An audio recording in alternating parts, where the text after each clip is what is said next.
এরপরে সর্বশেষ আমি তুরস্কে এসেছিলাম, যুক্তরাজ্য এবং তুরস্ক। সেই তুরস্ক থেকে আজকে এখানে আসলাম।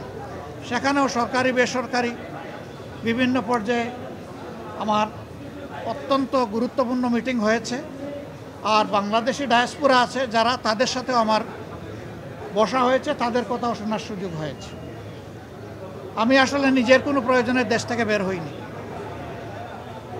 আমি বের হয়েছিলাম দেশ এবং জনগণের প্রয়োজনে।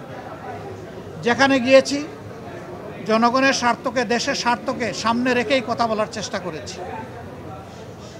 এবং যেখানে গিয়েছি একটা কথা বলার চেষ্টা করেছি যে দুনিয়ার সকলের সাথেই আমরা সম্মানজনক সম্পর্ক চাই।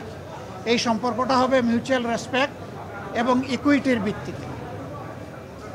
আলহামদুলিল্লাহ, আমরা যত জায়গায় গিয়েছি তাদের অ্যাপ্রিসিয়েশন আমরা পেয়েছি।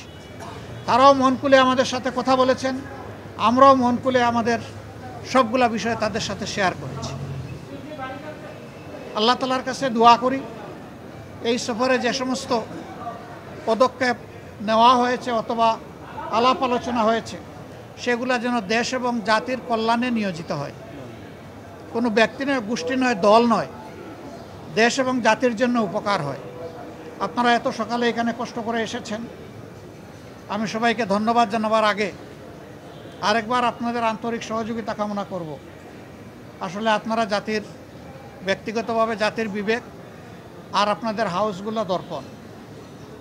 আমরা সমাজের এই দর্পণ এবং জাতির বিবেকের কাছে দেশ গড়ার অভিযাত্রায় জামাতে ইসলামী যে সমস্ত